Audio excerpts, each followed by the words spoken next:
My name's Emma, I read a lot of books this year, and these are my top 10.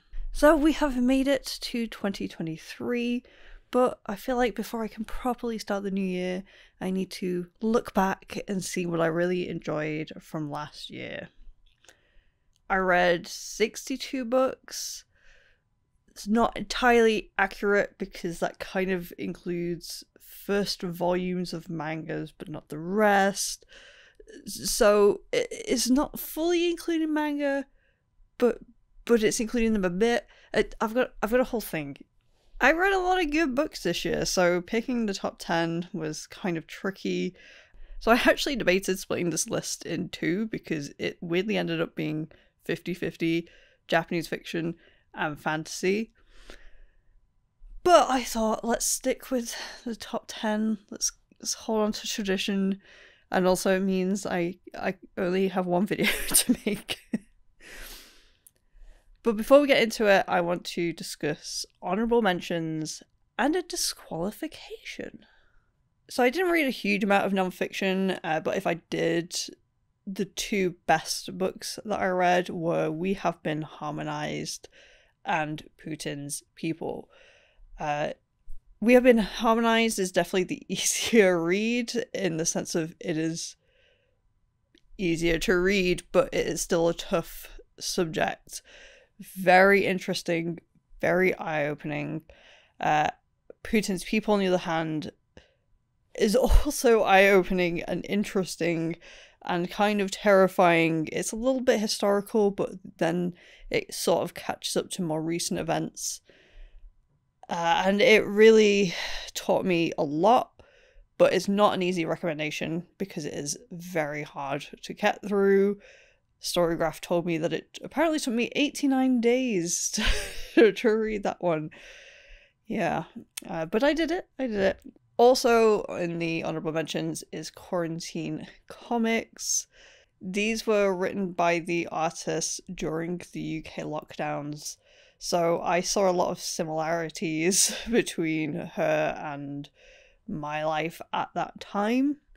It was very emotional, funny, and while it's quite hard in that it's sort of like scratching at old wounds, I'm glad that I own it because I think it's important to not forget what that time was like. You know, it was a huge thing we all went through, so I'm glad that I own it and it sat on my shelf and I might revisit it, or maybe I'll write some of my own sad lockdown stories. Finally, the disqualification. This goes to Lady Joker. This was an incredible read, intense character studies, an interesting setup, you know, people pushed to the brink, you know, asking questions of what makes someone a criminal, you know, why do people in positions of power do the things that they do. But it's half a book. It's volume 1, but it's half a book. I assume this is like because it's huge and it's translated, so they probably opted to get more money by splitting it in two. But it's frustrating because part 2 isn't out yet. But there we go. It's disqualified because it's half a book. I can't judge it yet until I finish the whole thing. Otherwise, it probably would have been quite high on the list. So, rambling over, let's get to the top 10. Number 10, Empire of the Vampire.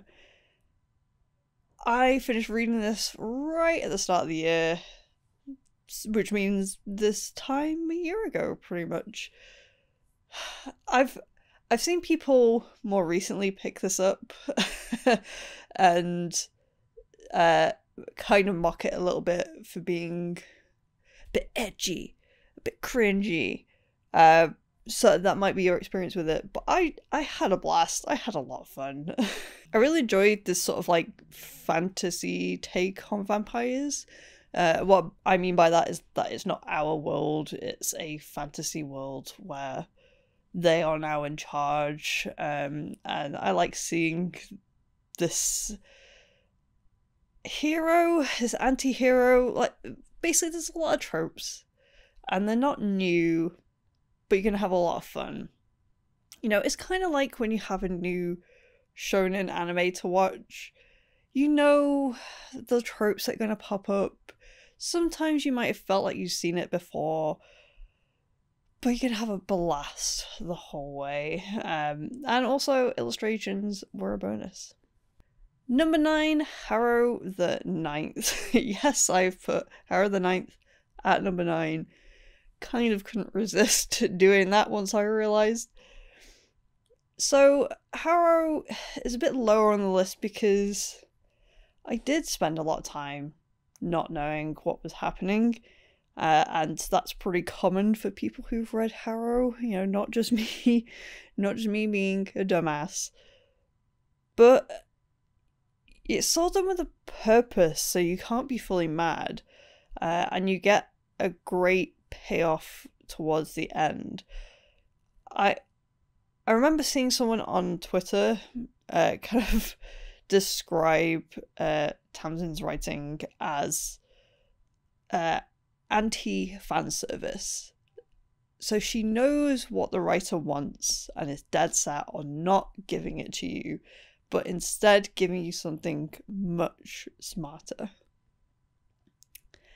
And also the usual memes quoted in there for the fun of it. So there's still a lot of fun to be had in between the confusing sections. Number 8, All the Lovers in the Night. She has done it again. My favourite Japanese author. This is a lovely short one. It's not as brutal as Heaven, which was the book that she brought out last year. Sorry, I keep saying she. Mayako Kawakami. Yeah? Mayako Kawakami. She is just so good at writing quirky, interesting characters. So the main character here is clearly neurodivergent in that she really struggles with social interactions, like massively struggles. She just about gets a office job, but something happens that means she ends up working from home, and this just sort of like helps exacerbate the fact that she just then doesn't go out and see anyone. But the story of this book is her stepping outside of her comfort zone a little bit to start doing things, but she struggles so much with anxiety that she develops a bit of a drinking problem to deal with it. So it's very messy. It's kind of sweet because she also develops a sort of romance. I won't say any more than that. I don't want to spoil it. But this is just great character work, like as always. And I'm just going to continue looking forward to whatever she does next. Number 7, Obelisk Gate from the Broken Earth trilogy. You can easily replace this with just I could just say the trilogy. I don't want the list taken up by a whole series that makes no sense. So, but for the sake of the list, I've pulled out a book from the trilogy, but you can just count this as the trilogy if you want.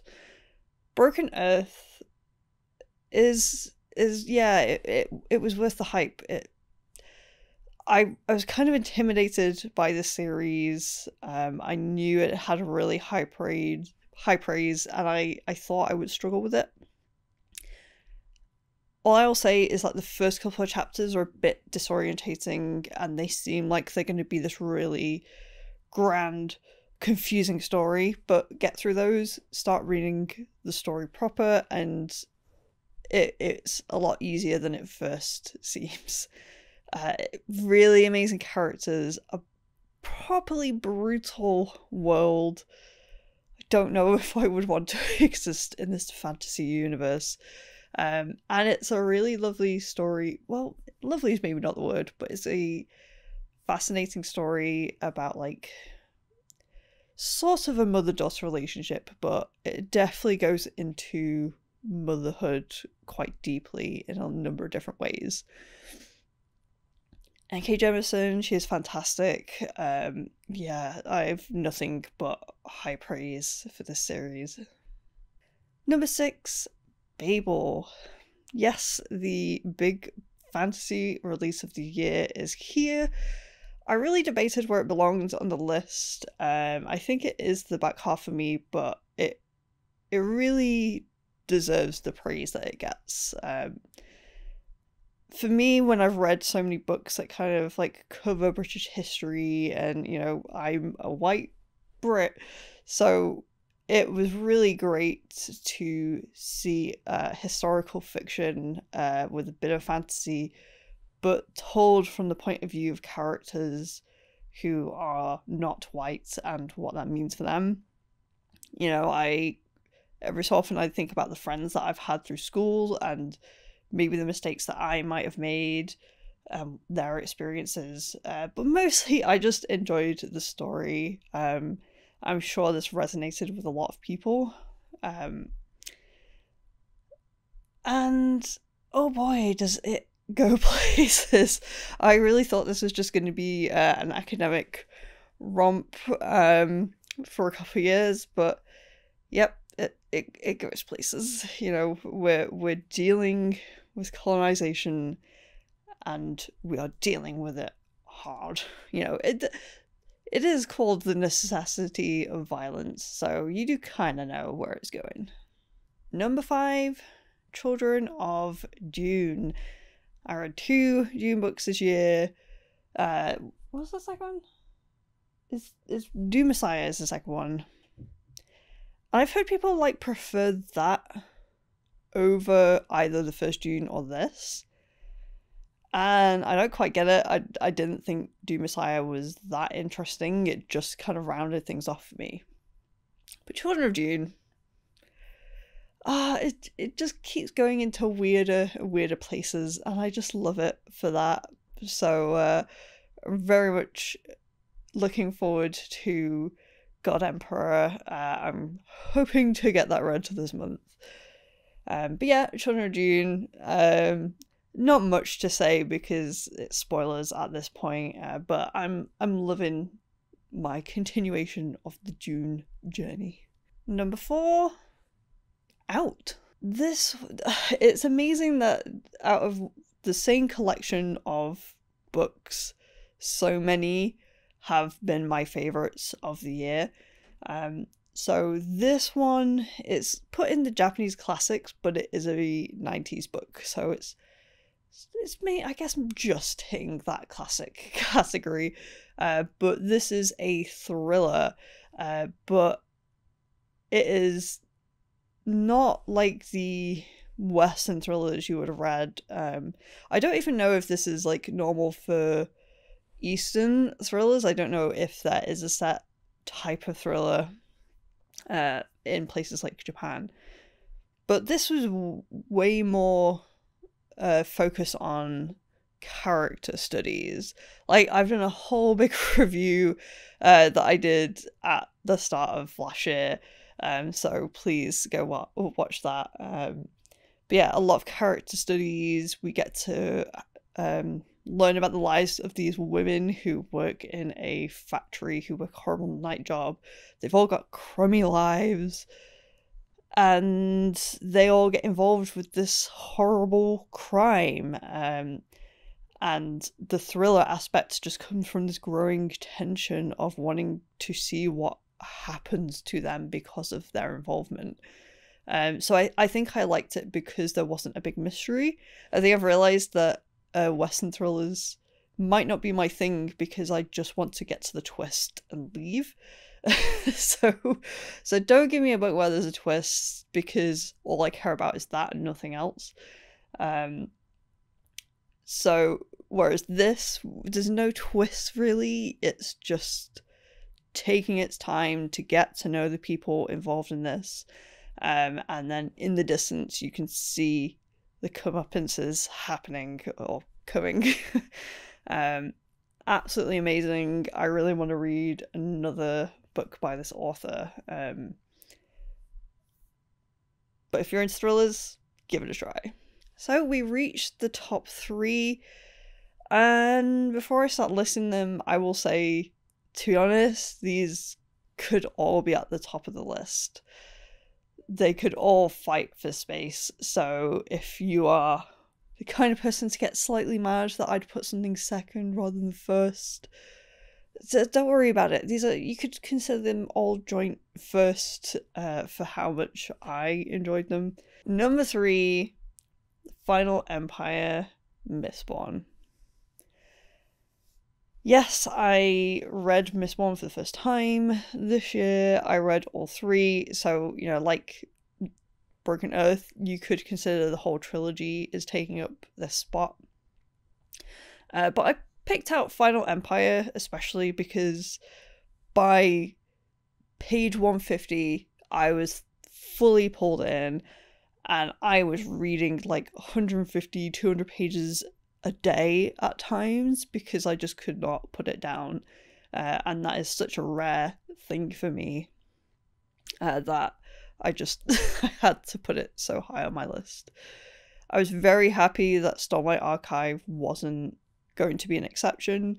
I am now all in on the Sanderson train and just very excited to keep reading what he has to offer. Number 2, The Housekeeper and the Professor, a nice little Japanese fiction squeezed between a lot of fantasy. The Housekeeper and the Professor is sad but amazingly heartwarming. Okay, it's rare for me to be smashing through 200 pages a day, but it's also rare for me to do the opposite and hold back reading more because I want to savor it and I don't want to be done with a book too quickly. If this book was 500 pages, then yeah, I think I would be racing through it. But it's a short book, but the impact of it is so huge, and the characters are in it are just the kindest people ever. And it's very rare we get to hang out with characters this lovely in fiction. And I'm so grateful to it. I think it's definitely a book I will reread in the future. And it's one of my go-to recommendations for people if they're after something a little bit different from what they normally read. Go read it. It's just fantastic. Little bit of warning. The sad part is that the professor has a short-term memory issue, so he forgets who the housekeeper is every day. So just warning you in case that's a bit of a trigger for you. I know it's an issue with a friend of mine. So unfortunately, as much as I love this book, I can't fully recommend it to her. But as long as that's not a problem, just please give it a try. Number 1, and yes, maybe there's a little bit of recency bias. Maybe a little bit, but this is Shadow of What Was Lost, the Lycanius trilogy. I would say you can count the whole trilogy in this spot, but seeing as I'm still reading number 3, I'm just going to pull out the first book.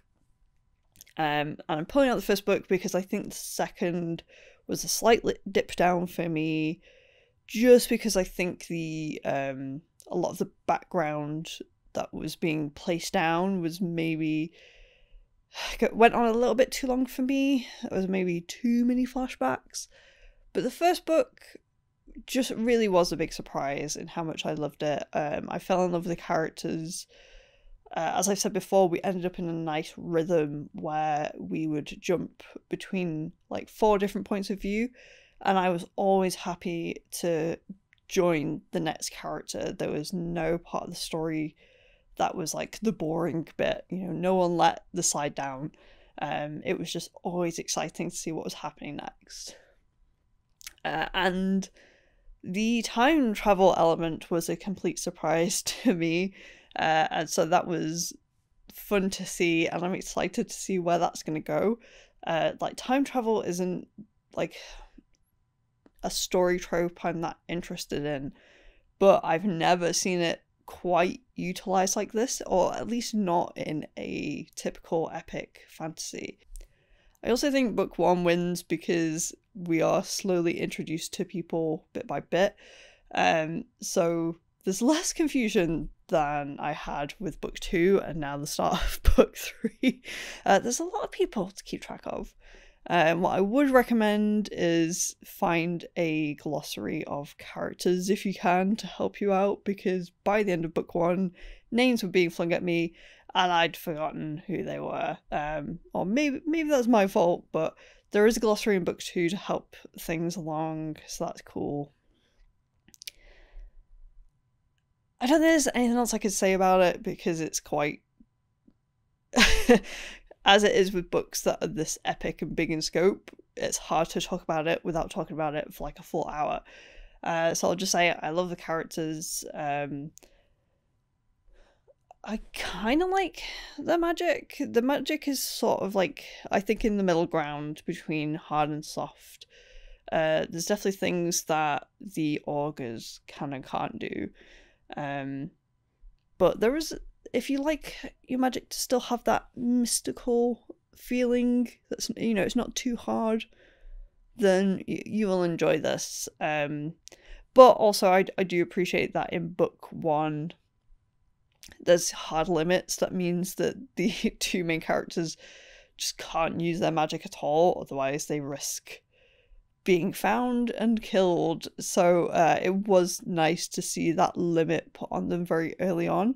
So we spend time with the characters going through tough things before we get to see them use that magic. So I very much enjoyed that.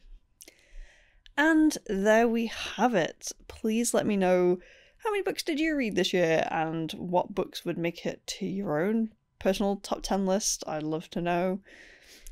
I don't know how many videos I'll be making in January. I feel like I might need to take a break while I prep for something big happening in February. So it might even be a month or two before another video comes out. Not sure, we'll see. I might sneak something in if I really need to have a chat about some books again. But for now, this was a lovely way to wrap up the year. I've had a lot of fun making videos this year, and I'm not quite sure yet what the new year will bring, other than one big thing, but I'm not going to get into that because it's not book related. So we shall see. Thank you for joining me, and happy 2023. Bye bye.